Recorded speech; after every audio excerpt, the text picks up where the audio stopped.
Hello everybody. As 2025 is coming to a close, I've been reflecting on what's been happening this year. It's been pretty busy. At the end of 2024, we've done a lot of hiking during 2024, and in my retirement I have been picking up on old hobbies that I'd completely forgotten I had, and as the winter came in, it was time to turn my attention to indoor hobbies. And I had completely forgotten that I used to do a lot of sewing. I think I was round at Hilary's. I've been helping her with the kids during the day, and they'd gone to bed and we were just relaxing, and she said, "Do you fancy watching the next episode of The Sewing Bee?" And I said, "Well, I've never watched it." I don't know why I'd never watched it. But I started getting into watching The Sewing Bee and suddenly remembered I'd done loads of dressmaking back in the day. I made a bridesmaid's dress for Darcy for Hilary's wedding. At school, because I'm of that age group where boys did woodwork and metalwork and girls did needlework and cookery, we had to do sewing at school and dressmaking. So we learnt how to use sewing machines, learnt how to make garments from patterns, but after you've made a few garments from patterns, you do get the idea of how you can make your own pattern, and particularly if you've got a garment that fits you just right, you kind of want to copy that, and you can just like copy it onto greaseproof paper or tracing paper or whatever, and take it from there. And Hilary had quite a few bridesmaids, and they bought these dresses that were in a kind of 1950s vintage style with polka dot fabric, but they didn't have smaller ones in Darcy's size because she was only like 11, 12 at the time. And so I copied the pattern off one of the other dresses and made one to her size. So that's the kind of level of my dressmaking. I'd made a ball gown for Hilary as well. That was from a pattern for the millennium, and that was a green taffeta full-length ball gown with whatever you call it at the back, her bustle, and boning as well. So yeah, definitely needed to do that from a pattern. But anyway, I'd completely forgotten, and I hadn't done any dressmaking since about 2011, which was when Hilary's wedding was. So I got my stash of fabric out again and found my tailor's dummy from the loft somewhere, and started making some garments, and I got really into it. I think the thing that had got me into it was we had a sofa that Ben wasn't keen to throw out because it's a sofa bed, so it's kind of useful, the sofa bed, and it desperately needed recovering, and I'd been saying for years, oh, I could make a new loose cover for that, and that obviously took a few weeks to make, so it got me really in the zone. I got nice and hyper focused into that, and then I thought, oh, I'm going to make some garments. Yeah, so I made quite a few, but that was all at the end of 2024, and I've done some video clips of that. So here's a few garments that I made, and one of the exciting things was that my tailor's dummy I had got for making Hilary's ball gown in year 2000, 1999. So it was her size when she was about 16. It is adjustable, but not to go up to my size. So I tried padding it out, but I thought, I'm sure there's a way that you can actually make a body form to your actual dimensions, and looked up all these videos about doing the duct tape thing, etc. And in the end, I did do the duct tape thing, but I also made a moulage from that, cutting it out into the different constituent parts, and made a kind of calico moulage, but I also ordered some thermodynamic felt, I think it's called, where you cut out the pieces and you can stitch them together, and then as long as you've got it over something that's like padded exactly to your size, you can then heat it with like a steamer, and then it goes solid. I've created these pattern pieces to cut out, and I've stitched it together now, this fuzz shaped felt, which is thermoplastic or thermoformable.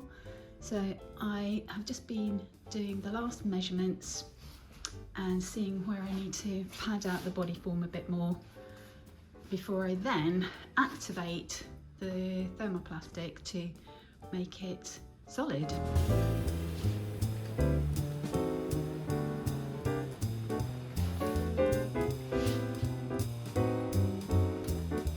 Well, I am pretty pleased with that. It was really fun doing it. You could really sculpt it as you were using the steamer.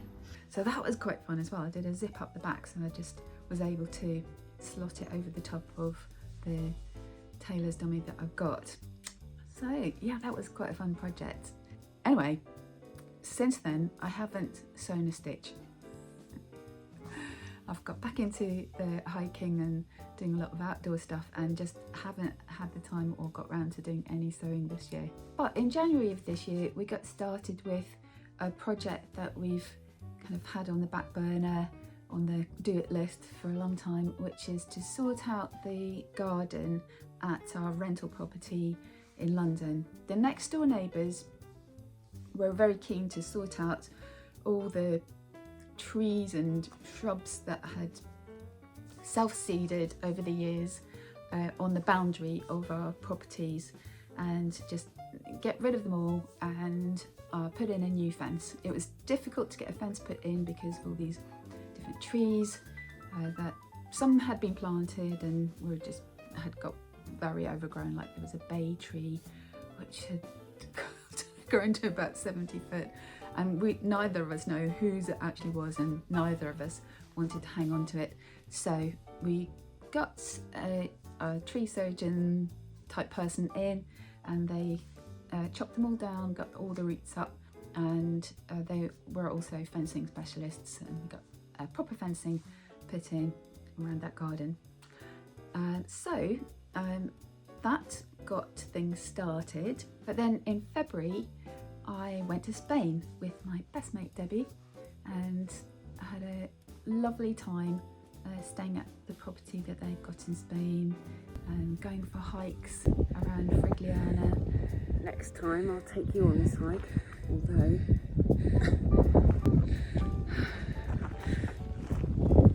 ta-da!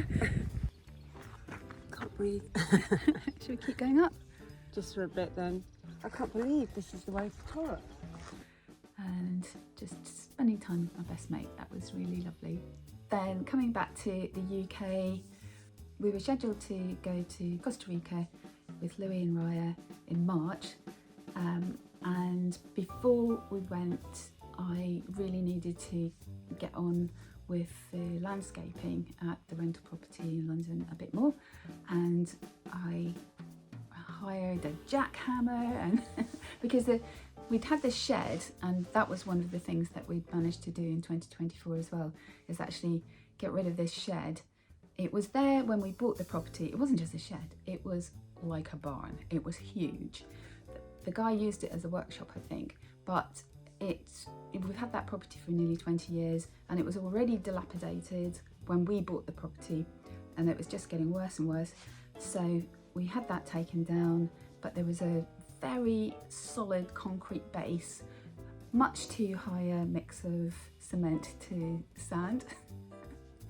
And I tried using a sledgehammer, didn't even chip the concrete.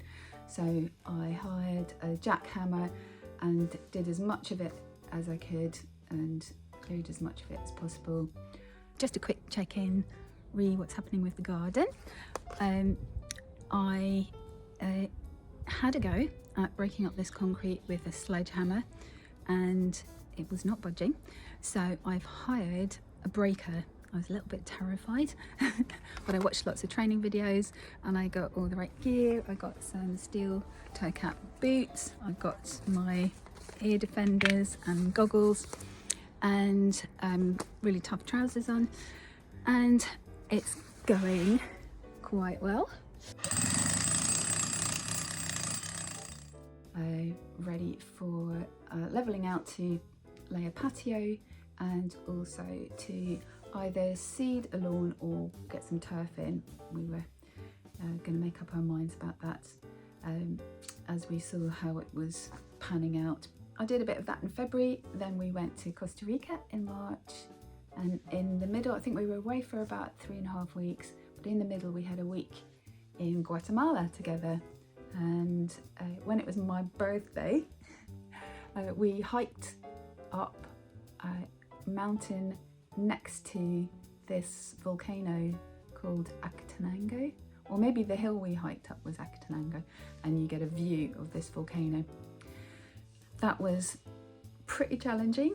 The climb itself wasn't too bad, but I got altitude sickness really badly, and we'd had a few days to acclimatise to the altitude, but nobody had mentioned that it might be a good idea to actually take altitude sickness tablets, and everybody else on the hike had taken them, I think, and I was having to stop every 50 paces or so just to not be sick. And I think everybody just thought it was because I was this really old lady.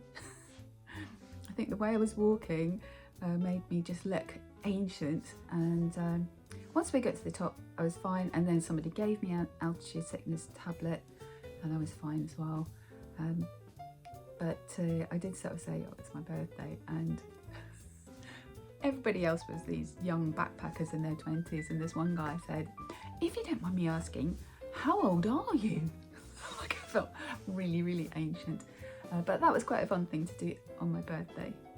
And then we're back to the UK.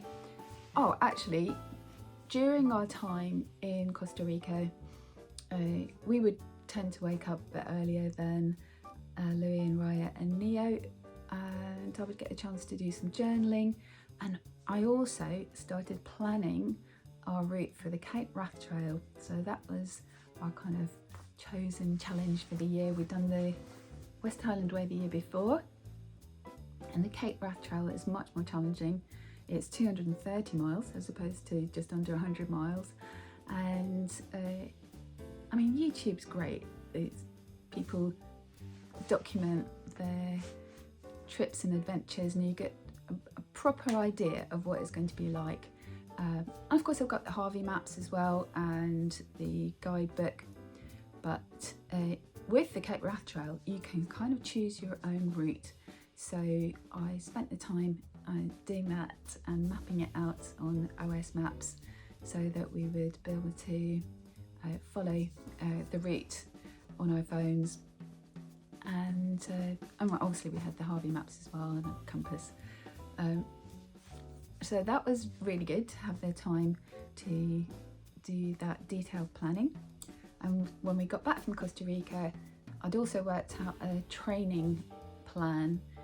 We've got Box Hill near us, and there is a hike that goes from the top of Box Hill and it goes down and up and a few of the hills around, and it's about 7 miles with 2,000 feet of elevation, just below 2,000 feet of elevation. So that's a really good training hike to do, and we tried to do that 2 or 3 times a week leading up to leaving for the Cape Wrath Trail, and increasing our backpack weight as we went. And yeah, that was really worth doing, and we were really fit when we started the trail then. So I was pleased to have that opportunity, and as well as doing that training we were carrying on landscaping the garden at our rental property, got the patio laid and got the lawn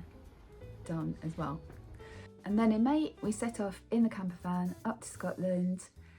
We parked up in Fort William again, and one of the things that we'd done the year before for the West Highland Way is we'd parked in the long-term car park and then got a coach down to Mulgai and then hiked back to where the camper van was.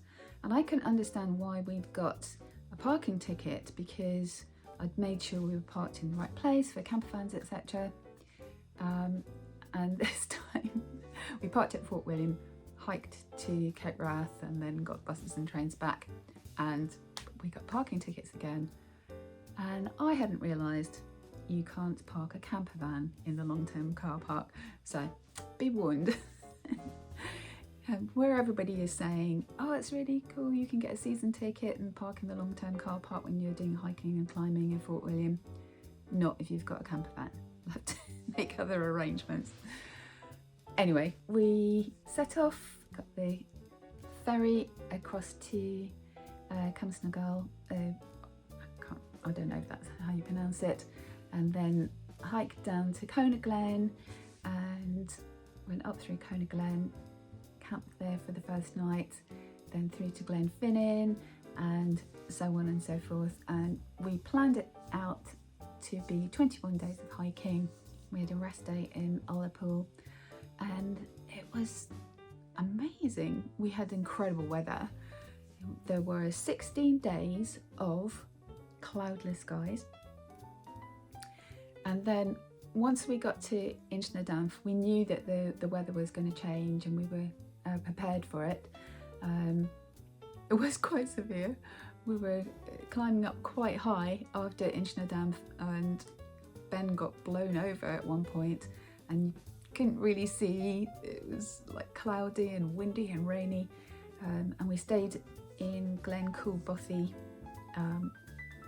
and dried off and met a couple of hikers and lit a fire. Yeah, it was a fantastic adventure, and I have got loads of video footage and it's going to take me a long time to edit it all. I've done a rough cut, but Ben's done bits of footage as well and drone shots, so I want to kind of cut those in.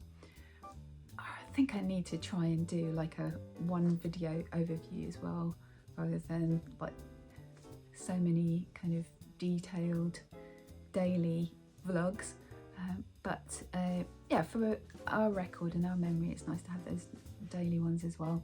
Then we came back home for a couple of weeks and then we went to Scotland again because my brothers had organised another holiday for us in Scotland. We stayed near Inverness for a few days and then we stayed in Speelingbridge, which is quite near Fort William, for the rest of the time, and we just had such a fun time. It's just really fun going away with family, people that you're really familiar with, and my brothers and my sister-in-law is such a laugh.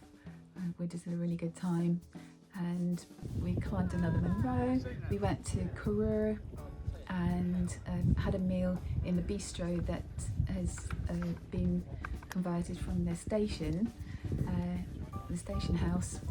And we were just going to go and do a little stroll down to the youth hostel at Loch Ossian, but my brother, one of my brothers, really wanted to climb Ben Nalap, I think it is, and we all ended up climbing it in the end.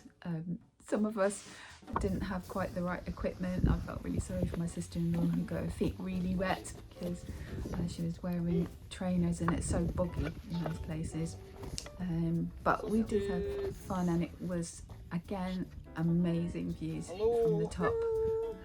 That was just really fun. And we drove to Mallaig and we saw the steam train. We stopped at Glenfinnan and we saw the steam train going across the viaduct.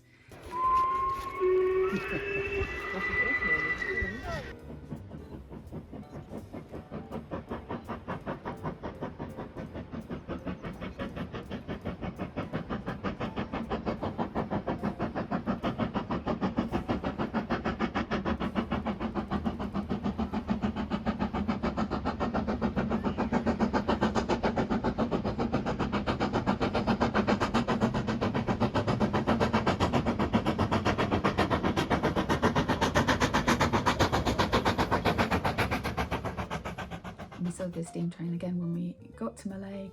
We did a little boat trip and we saw dolphins.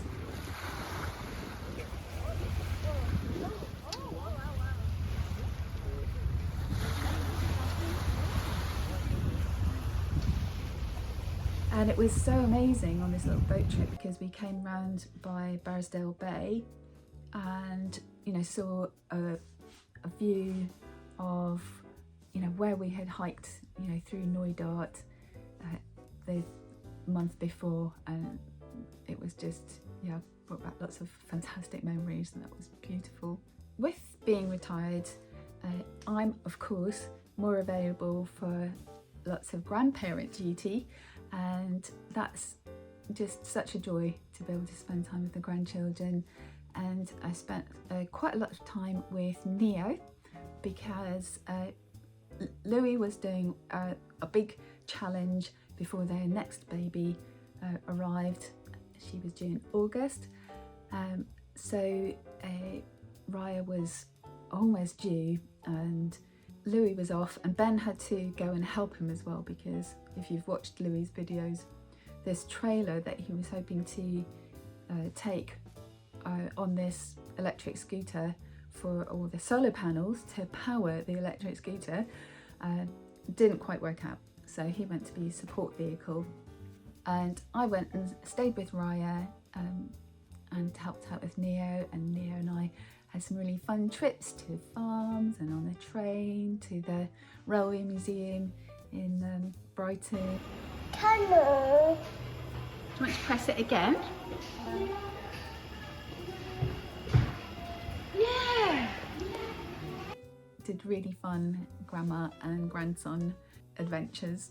And then in August, Navi arrived, and that was such a joy.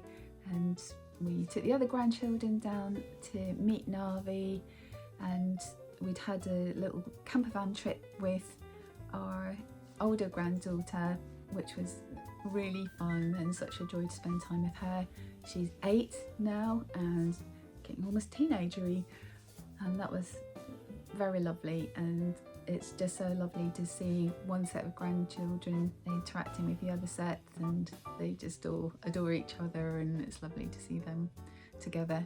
But having done a lot of grandparenting, it does give me a few flashbacks to when I was at home with 2 small children, and I had Darcy much later on, and she was like almost like an only child because the others were teenagers. But yeah, it was very challenging back in my 20s being at home with 2 small children, and it does bring back memories of that, looking after the grandkids. So just to get a bit of restoration for my soul, I decided to do a solo trip on the South Downs Way again, but this time, just to change it up a bit, I did it from east to west. So Ben dropped me off in Eastbourne, well, we stayed the night in the camper van, and then I set off, and my pack was heavier because when we did the Cape Wrath Trail, we were doing it together, so we were sharing the weight of the tent and the stove and that sort of thing. But on your own, you've got to carry everything yourself,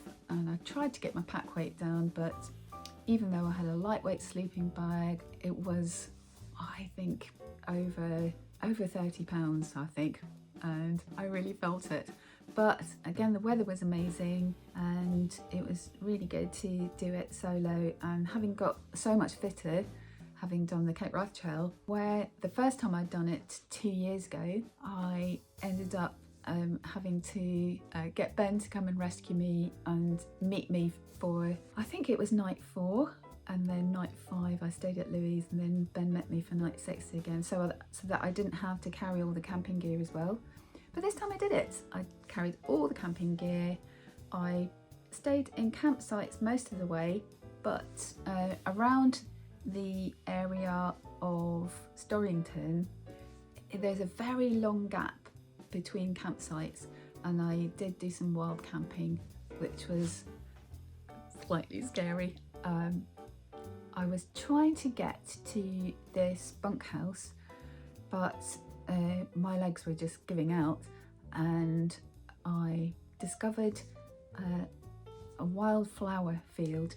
You're not really meant to camp on farmland, but I just thought, okay, well, I'm just going to make myself some food, wait till it gets dark, and then put my tent up. But yeah, I was really beginning to fall asleep, so I did actually put my tent up before it got completely dark, and it seemed to be quite out of the way, and off the track a bit, but just after I'd fallen asleep and it wasn't completely dark yet, I could hear this dog sniffing around my tent, and then there was the dog owner was going, Hector, Hector, this way, and wondering why her dog wasn't coming back to her when she called it. And then she walked into the field and then she went, oh. I felt very judged for camping where you shouldn't camp.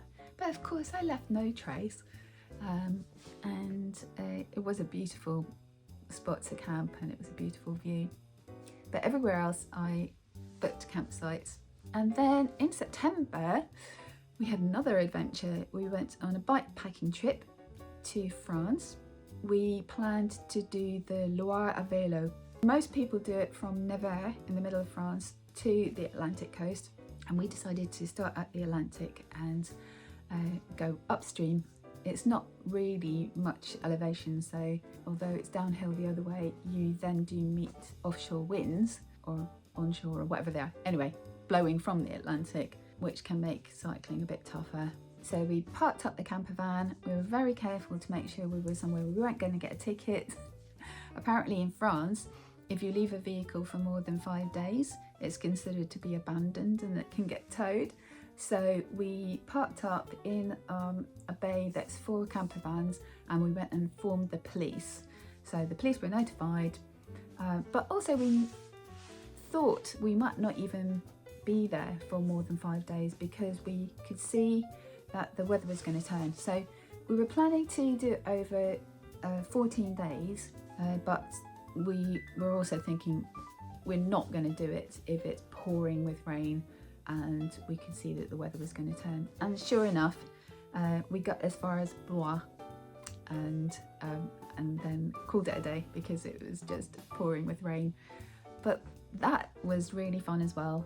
Up to that point the weather was great, and that was quite an adventure, which I will at some point get around to editing the videos of.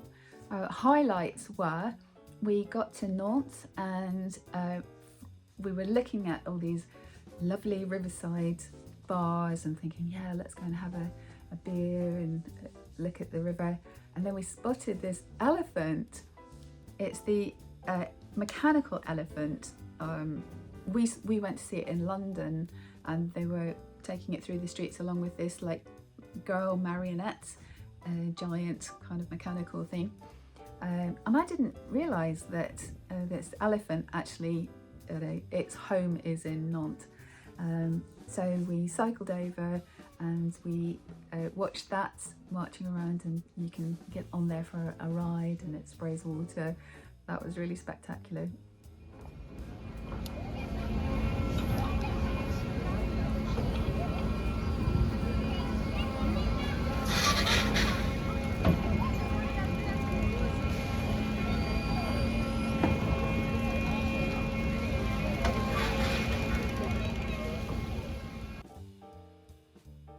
And what other highlights were there?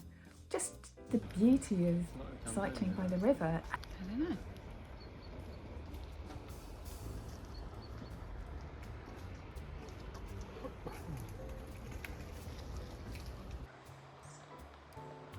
It's so well set up as well, the Loire à vélo route. There's campsites all along the river and they are so well prepared.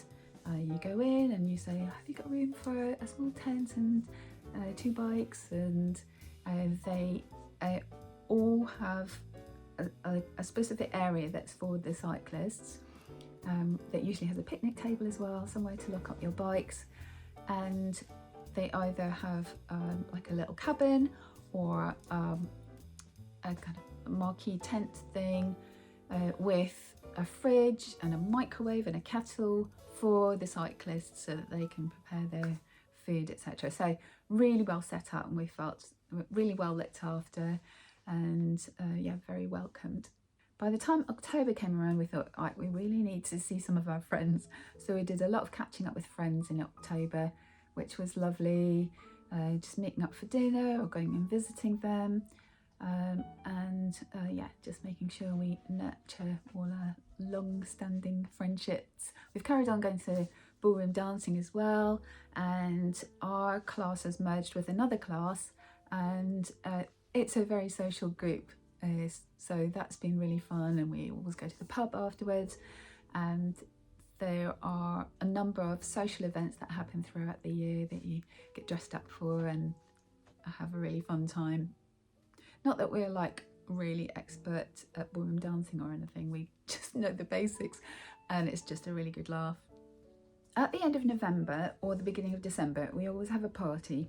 It's Ben's birthday on the 29th of November, and it's kind of just an excuse to have a party because it's like the beginning of the Christmas party season, and I think all our friends just really look forward to having a big catch up with everybody. It's just like a kind of annual social event that we host, and coinciding with that, we were hosting some relatives of a friend that lives over the road for an event that she was holding.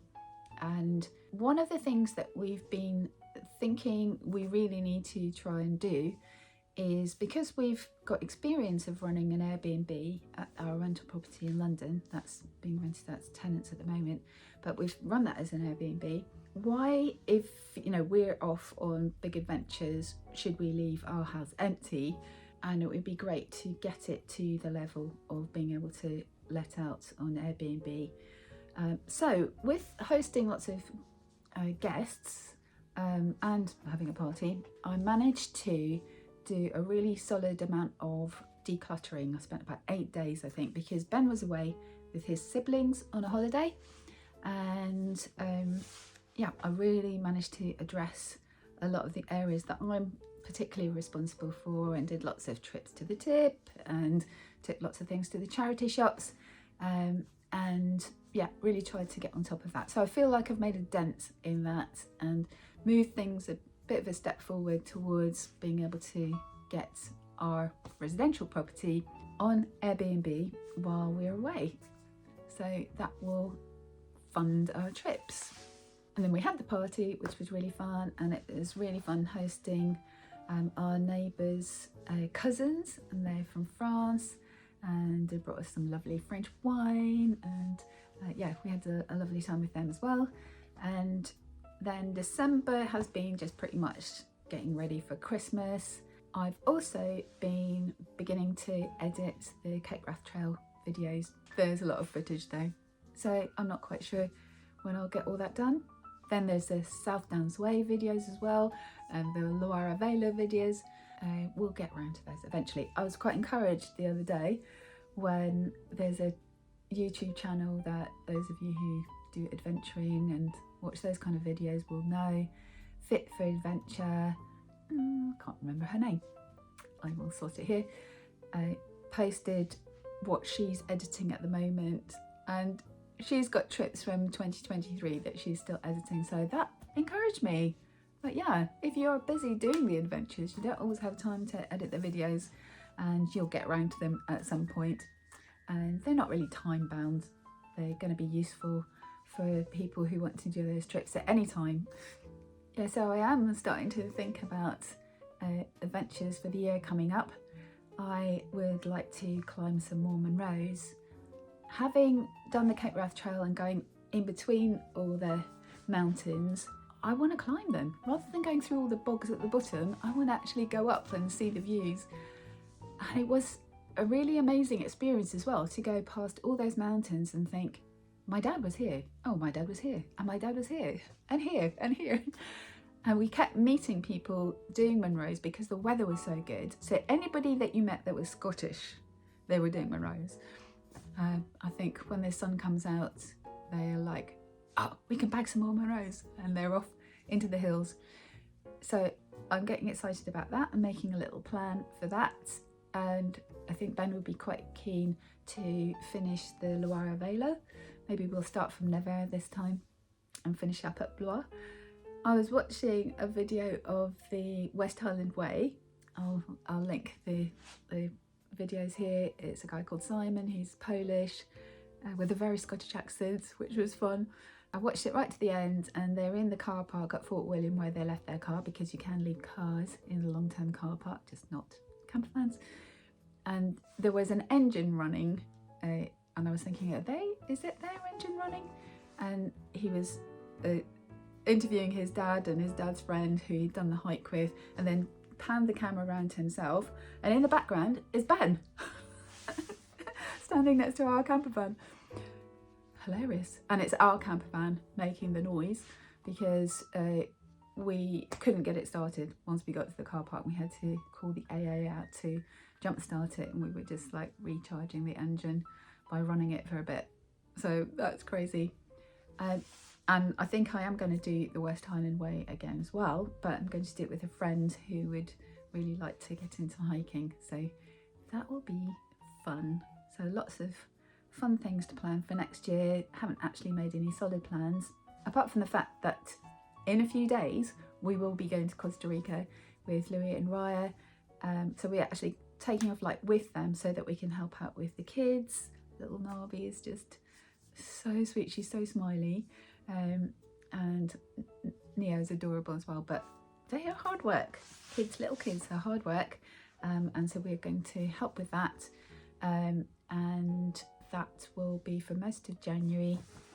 And apart from that, we haven't actually put any solid plans in place, but I think we are very motivated to getting this place decluttered and sorted out a bit so that we can put it on Airbnb as well. But that will happen later in the year, I think. So overall, quite a busy year.